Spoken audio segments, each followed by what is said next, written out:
청소업을 하다가 1년도 안 돼서 그만두는 분들이 정말로 많죠. 1년 안에 38% 이상이 폐업을 합니다. 왜일까요? 기술이 부족해서? 체력이 딸려서? 아닙니다. 진짜 이유는 시작부터 망할 수밖에 없는 선택을 하기 때문입니다. 청소 커뮤니티나 중고 사이트를 보면요, 얼마 안 쓴 청소 장비를 판매한다는 글이 계속해서 올라옵니다. 이유야 다양하겠죠. 막상 해보니까 적성에 안 맞아서 그렇다, 일이 없어서 그렇다, 육체적으로 힘들어서 그렇다, 마케팅을 몰라서 그렇다, 단가가 낮아서 그렇다, 여러 가지 이유가 있을 텐데요. 제가 지금 말씀드린 한두 개만 해당이 되는 분들도 있을 거고요. 아니면 정말로 생각지도 못한 이유로 그만두시는 분들도 있을 거예요. 그런데 가만히 보면 처음부터 망할 수밖에 없는 그 방법대로 청소업을 시작을 하거든요. 오늘은 그 얘기를 해보려고 합니다. 왜 그런 선택을 하게 되는지, 그리고 청소업체를 오래 하려면 어떤 것들을 알아야 하는지 오늘 영상을 끝까지 보신다면요, 적어도 1년 안에 폐업하는 안타까운 일은 없을 겁니다.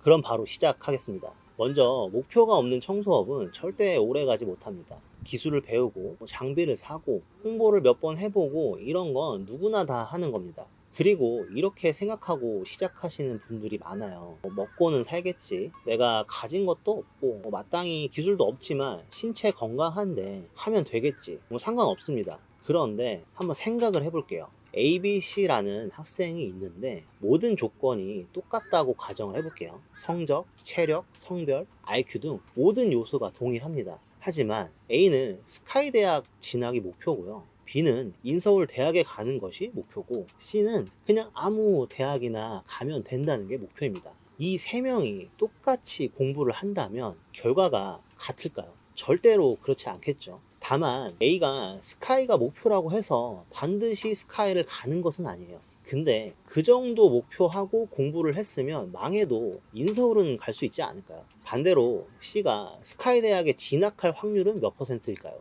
아마도 0%이지 않을까요? 사업도 마찬가지입니다. 그냥 밥만 먹고 살면 되죠. 1년 안에 월 매출 1,000만 원을 만들겠다는 출발점부터 완전히 다릅니다. 목표가 있으면 같은 일을 하더라도 어떻게 하면 그 목표를 달성할 수 있을지 모든 세팅값들이 달라지게 됩니다. 청소업에서 오래 살아남으려면 구체적인 숫자와 기간 있는 목표가 중요합니다.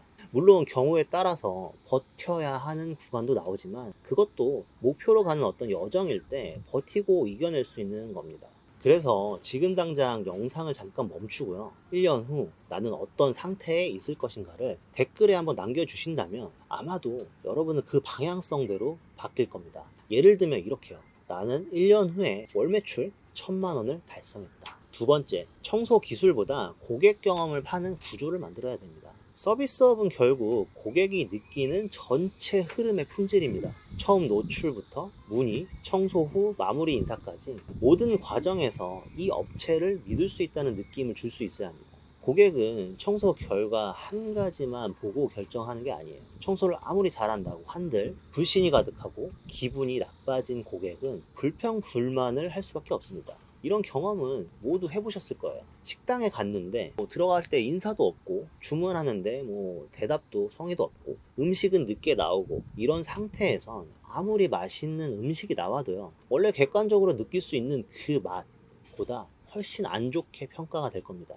그리고 음식을 맛있게 먹고 계산을 하려고 하는데 계산대 직원이 퉁명스럽게 계산을 하고 가는지 마는지 신경도 안 쓴다면 어떨까요? 그 순간까지 쌓은 좋은 인상은 한 번에 무너집니다. 청소도 똑같겠죠. 청소 품질이 아무리 좋아도 첫 연락에서부터 현장 마무리까지 어떤 흐름 속에서 불편함이 쌓이면 고객은 그냥 청소를 못하는 업체라고 생각을 하는 겁니다. 다시는 연락하지 않을 겁니다.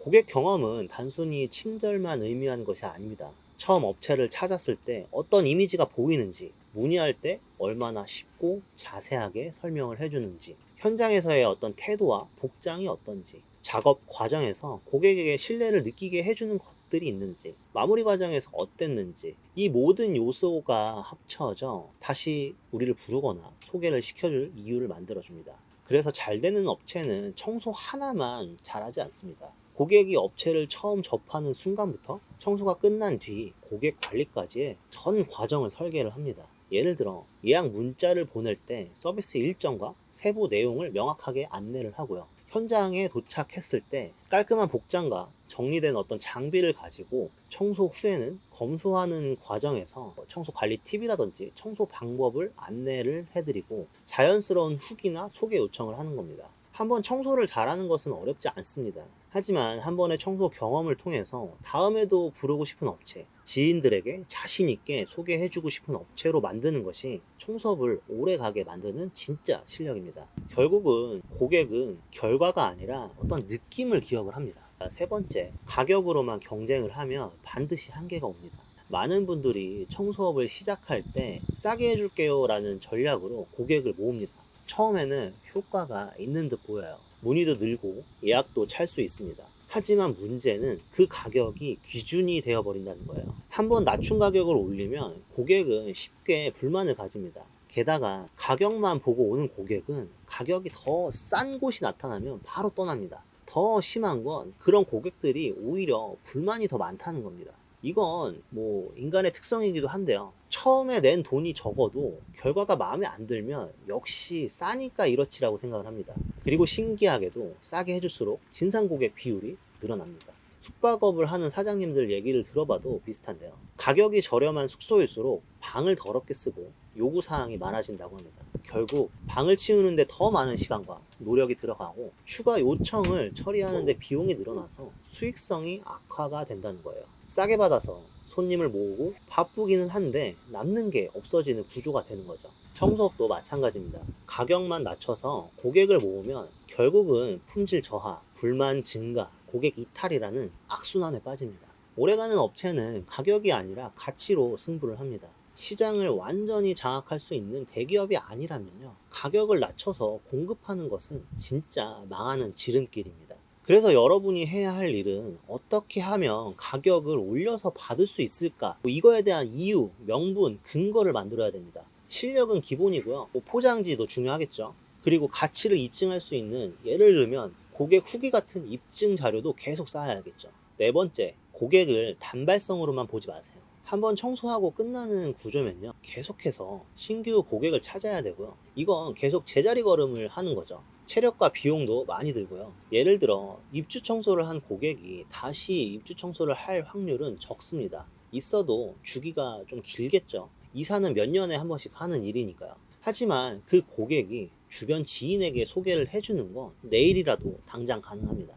또는 입주 청소가 아니라 이사 후에 6개월, 1년이 지나서 부분 청소나 다른 품목으로 다시 찾아줄 수도 있습니다. 그리고 청소업의 장점 중 하나는 고객 DB를 확보하기가 좀 쉽다는 거예요. 작업 현장에서 자연스럽게 전화번호와 주소를 확보하게 되니까요. 물론 개인정보 수집, 활용 동의를 받아야 하지만 한번 동의를 받으면 이 DB가 잠재 매출로 바뀌는 겁니다. 예를 들어 여름이 되기 전에 에어컨 청소 이벤트, 환절기에 침구류 살균 서비스 같은 알림을 보낼 수도 있는 거죠. 또는 청소 관련된 정보를 드리면서 관계를 유지할 수 있다면 재방문이나 또 소개를 해줄 확률은 크게 높아집니다. 결국 중요한 건 한번 고객을 마지막 고객으로 끝내지 않은 거죠. 이렇게 되면 신규 영업에서 고객이 유입되고 재구매 고객까지 일이 끊길 수 없는 구조가 되는 겁니다. 다섯 번째, 판매 전략이 있어야 합니다. 좋은 서비스도 알리지 않으면 없는 것이나 마찬가지입니다. 아무리 청소를 잘해도 고객의 선택지에 내 업체가 들어있지 않으면 기회조차